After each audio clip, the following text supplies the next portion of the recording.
Jangan lupa like, comment, and subscribe channel YouTube TVRI Bengkulu dan nyalakan lonceng notifikasinya.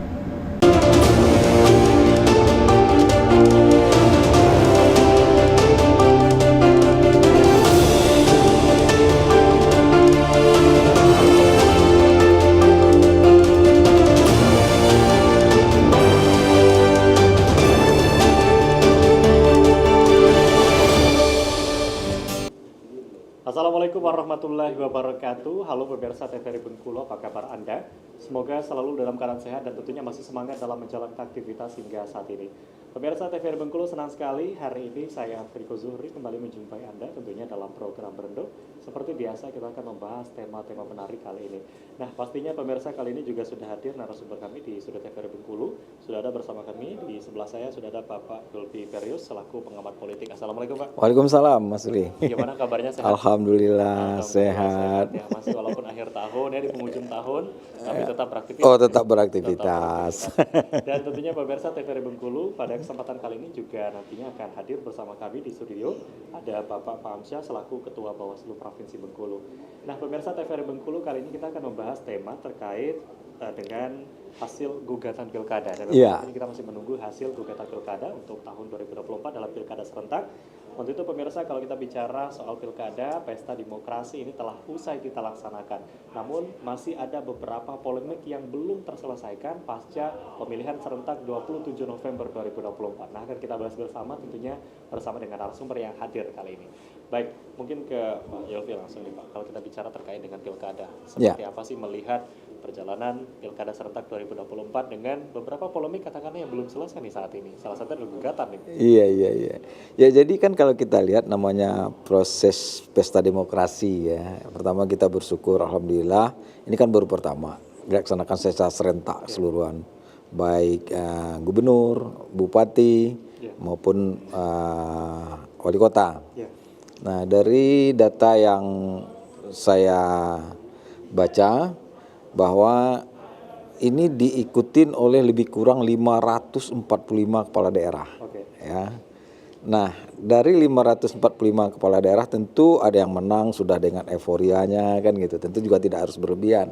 Karena nanti ada yang menggugat kan gitu.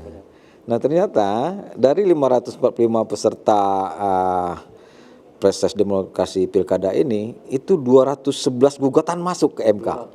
Iya, itu kemarin saya baca jam 14.55 tanggal 10 ya, itu udah masuk ke MK itu 211.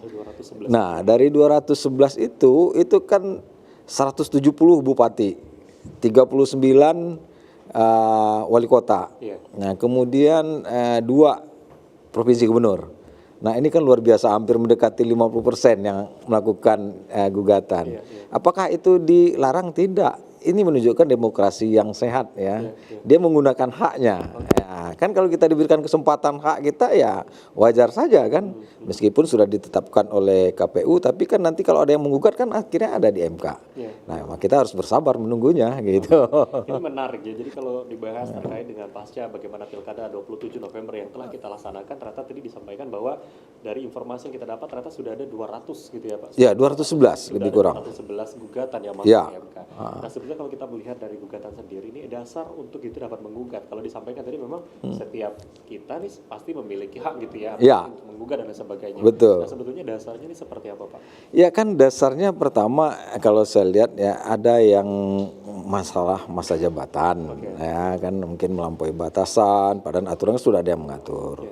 Yang kedua masalah yang katanya sampai sekarang lebih money politik. Nah, itu kan.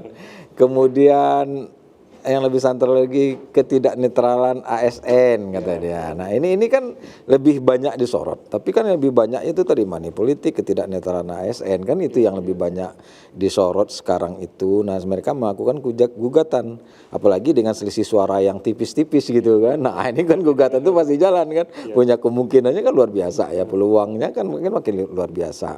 Nah, kan kalau dia mencoba kan hal yang biasa. Ya, itulah penyaluran yang baik dan tepat. Jadi kita harapkan juga baik yang menang mau yang kalah jangan euforia dulu.